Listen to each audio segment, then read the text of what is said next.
Imagine a professional kitchen, but not during the dinner rush. This is the kitchen before the service even begins. Oh, right. The calm before the storm. Exactly. It's perfectly quiet. You look at this pristine stainless steel prep table, and every single ingredient has been meticulously prepped. I mean, the tomatoes are washed and sliced, the cucumbers are portioned into these, perfect little green bowls, the salad leaves are crisp. Everything's measured out. Yeah, everything's placed exactly where it needs to be. It's like a picture of total control, really. Absolute order. Right. But then, fast forward 3 hours, we zoom in on a chef's cutting board, and now we are in the absolute chaotic center of the action.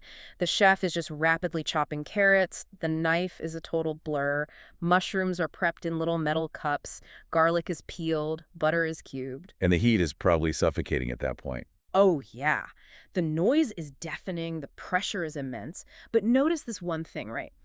Everything that chef needs to execute a perfect dish is sitting right there within arm's reach. They aren't like running to the fridge. They aren't frantically looking around for a peeler. Right, right.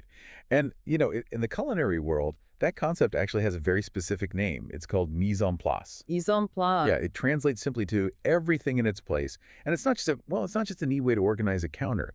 It is a foundational, completely non-negotiable discipline in professional kitchens. Because once the rush hits, you're out of time. Exactly. The underlying philosophy is simple but kind of brutal. Once service begins, once the ticket printer starts chattering and the heat cranks up, there is absolutely zero time to prepare.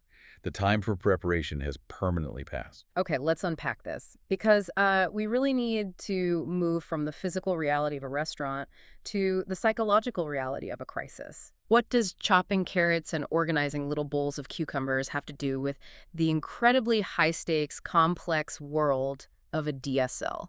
A designated safeguarding lead. That's a great question. So our mission for this deep dive today is to explore how the rigorous preparation of a professional kitchen maps directly onto safeguarding in schools, and importantly, why systems just completely fall apart without it when the pressure hits.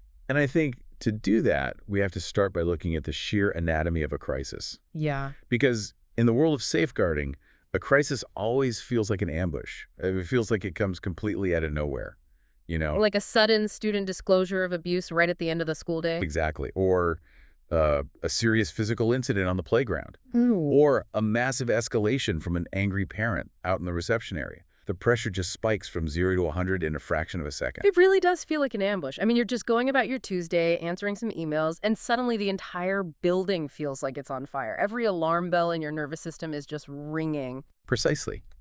But the critical professional insight from our sources here is that while the crisis feels sudden, the outcome of that crisis is actually determined long before it even begins. Right, just like in that kitchen. Yes. The success or failure of the dinner service isn't decided when the customer orders the steak. It's decided hours earlier when the chef is setting up their station. Preparation is the system itself, not just an optional extra. Right, but I think we get this fundamentally wrong in safeguarding a lot of the time. We misunderstand what preparation actually looks like. Oh, absolutely. So often we think preparation just means having this massive, heavy binder full of policies sitting on a shelf in the head teacher's office, We think it's ticking off an annual compliance checklist or making sure everyone signed a piece of paper back in September. Which is an incredibly dangerous misconception. Yeah. I mean, a written policy in a binder does absolutely nothing to help you when a terrified child is standing right in front of you. It's basically useless in that moment. Completely. Hmm. True safeguarding mise en place for a DSL means absolute clarity. It means readiness. It means having procedures that aren't just written in like dense legalese, but are actively understood and mapped out by every single member of staff. Right. It means reporting pathways have been explicitly defined and, crucially, practiced.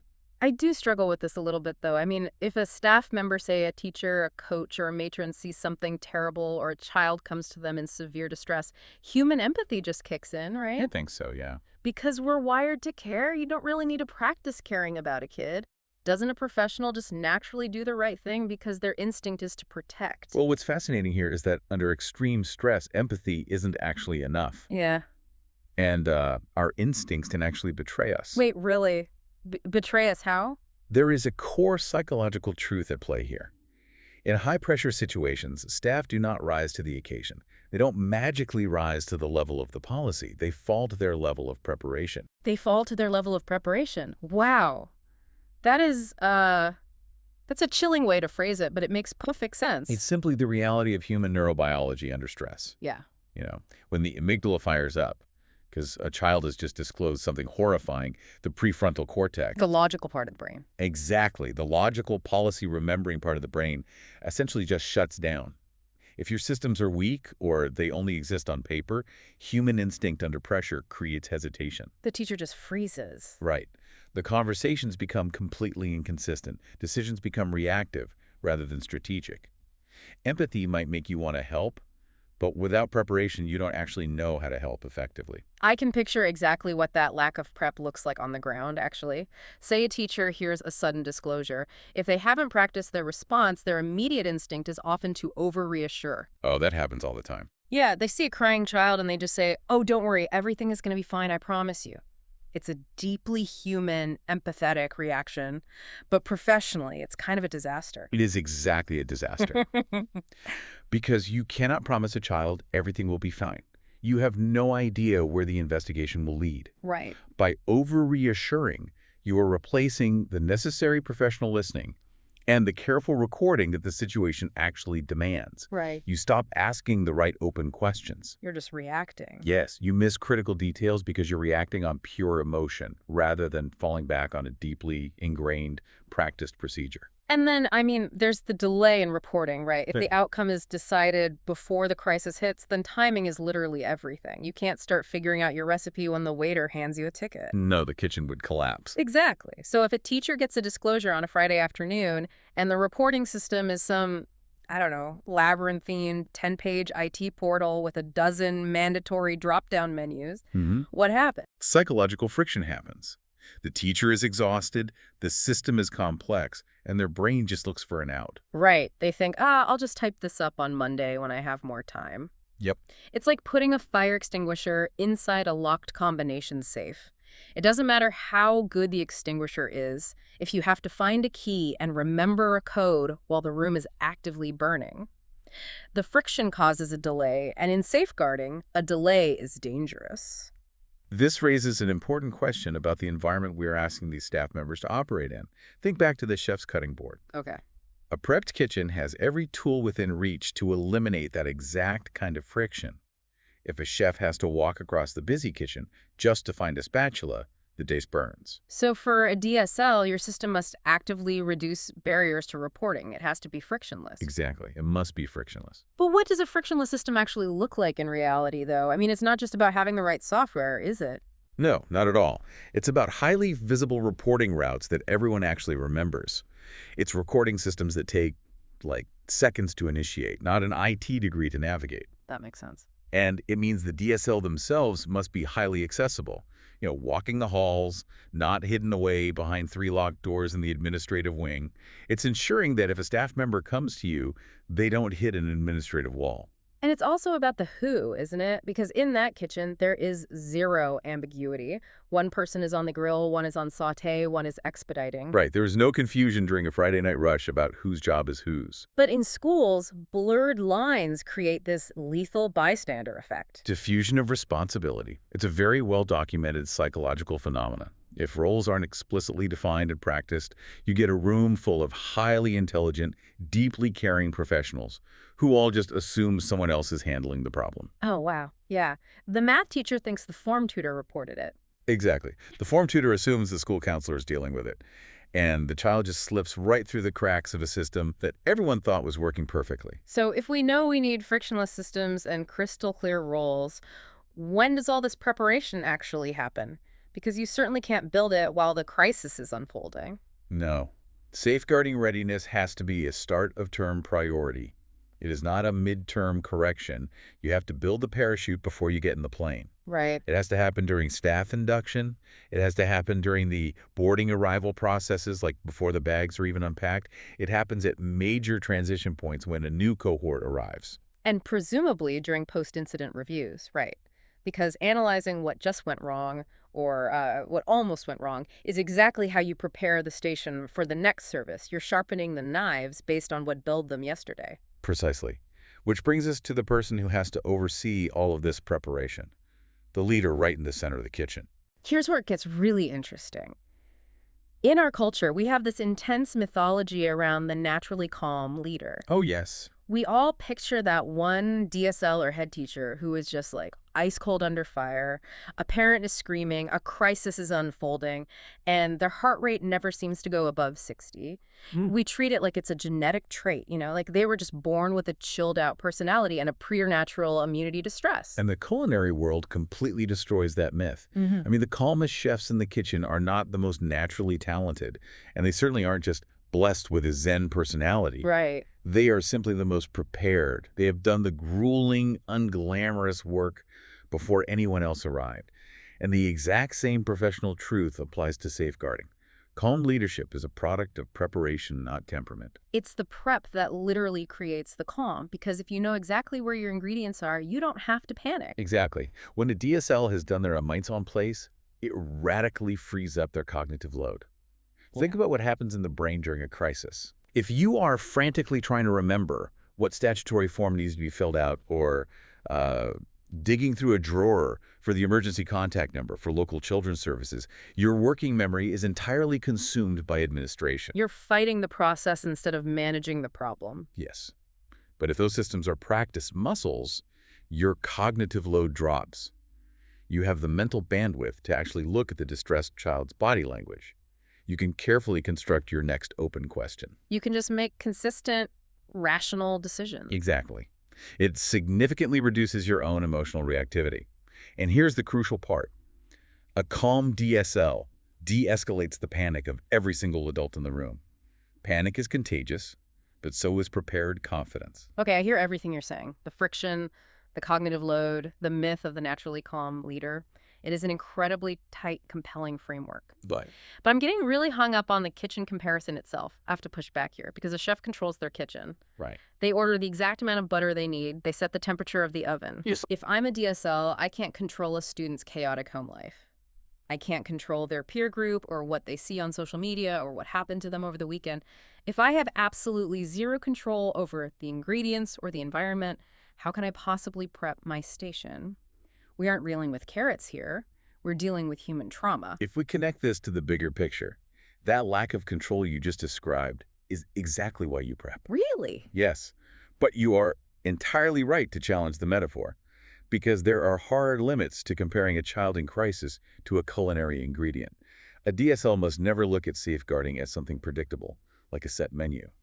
Children are not cases to be processed on an assembly line. Right. A chef's ultimate goal is standardized output. They want every single plate of risotto to look and taste perfectly identical to the one they cooked 10 minutes ago. But if I'm a DSL, standardizing my output is actually dangerous. What is a safe, appropriate response for a 16-year-old confident boarder might be deeply re-traumatizing for an 11-year-old day student who is terrified of authority. I have to provide an individualized response every single time. And you are doing it on an entirely unpredictable timeline, too. A kitchen has a rhythm. They know the dinner rush starts at 7 p.m. and winds down by 10 p.m. Right, you can plan your day around it. But as a DSL, the crisis doesn't politely wait for a convenient moment in your schedule. It doesn't happen when you are well-rested and sitting at your desk. It happens on a Tuesday morning during a chaotic math transition or at 11 p.m. on a Sunday night in a boarding house hallway. The environment is just so porous. Families, communities, external agencies. It's a massive tangled web of human variables. And the feedback loop is entirely different, which takes a massive psychological toll. When a chef sends a plate out to the dining room, they get immediate feedback. The plate comes back empty. Right. 20 minutes later, it is either scraped completely clean, meaning they succeeded, or it is full of uneaten food, meaning they failed. They know instantly. Yeah. A DSL operates in a world of delayed, muddy, or entirely absent outcomes. You might intervene in a child's life, make the referral, fight the battles, and you might not know if it truly helped them until they graduate years later. Or, very often, you will never know at all. You just have to learn to operate in the dark. So if the output must be individualized, the timeline is erratic, the environment is uncontrollable, and the feedback loop is virtually non-existent, Doesn't that invalidate the whole idea of mise en place? Why bother organizing the metaphorical station if the menu is going to spontaneously change to something you've never even heard of? Because you are not preparing to predict the exact nature of the crisis. You are preparing the framework so that you can handle the unpredictability. Okay, I see. This is the true leadership layer of the whole concept. You're removing the friction from the things you can control. Your reporting systems, your staff training, your immediate procedural responses. So that you have the bandwidth for the chaos. Exactly. So that you have the absolute maximum energy, empathy, and cognitive bandwidth to deal with the chaotic human elements you can't control. Ah. You don't prep the carrots because you know for a fact someone will order them. You prep the carrots so that when the kitchen inevitably catches fire, you aren't tripping over a bag of unpeeled vegetables while trying to put it out. That is exactly it. Building a prepared culture ensures that your staff feel fundamentally ready rather than constantly reactive. It ensures that when the unpredictable happens, you aren't fighting your own disorganized, chaotic administration while simultaneously trying to protect a vulnerable child. Right. It means that when a crisis hits, institutional confidence completely replaces human hesitation. That makes so much sense. The preparation doesn't eliminate the chaos, it gives you the footing to stand inside of it. Precisely. So let's bring this all together. The core takeaway from our deep dive today is a profound shift in how we view readiness. The kitchen does not prepare when the pressure arrives. It prepares so the pressure can be handled. Absolutely. Safeguarding in a school is exactly the same. When the moment comes, and if you work in education, you know with absolute certainty the moment will come. You will not have time to get ready. Your empathy will not save you if your systems are broken. No, it won't. So what does this all mean for you? If a serious safeguarding concern happened in your environment right now, today, would your team respond with practiced clarity, or would they scatter into confusion? Are they relying on a dusty policy binder, or is the pathway known and practiced? What specific part of your safeguard and mise en place is currently missing? And what would happen to a vulnerable child if a crisis exposed that missing piece tomorrow morning? Those are the operational questions every DSL must ask themselves continuously. But there is one final, almost invisible implication here that goes beyond just the mechanics of policies and systems. Oh, what's that? Well, we have spent this entire discussion focusing on the adults. We've talked about how preparation reduces a teacher's cognitive load, how it stops panic, how it helps the staff handle a crisis. But I want you to think about how the students perceive this environment. Children are incredibly perceptive barometers of adult stress. They might not know the exact wording of your safeguarding policy, but they can feel the culture of a building. Oh, absolutely. They pick up on everything. They do. If a school environment hums with the quiet, visible confidence of a well-prepared staff, if everyone knows their role, if the systems are frictionless, if the leadership is genuinely calm because they have done the work, does that invisible architecture of safety actually change student behavior? You mean, does it actually encourage them to come forward sooner? Exactly. If a vulnerable child is standing on the precipice of a disclosure, carrying a massive weight, they are looking for stability. By having all your ingredients perfectly prepped before the heat is turned up, by creating an environment that radiates practiced competence, does your preparation actually prevent the pressure from boiling over into a tragedy in the first place? Because the ultimate goal of mise en place isn't just to survive the dinner service. It's to create an environment so controlled and so secure that the people you are serving feel entirely taken care of the moment they walk through the door. It's the profound difference between a culture constantly on the brink of collapse and one that is deeply ready for absolutely anything the day brings. Keep your knives sharp and everything in its place.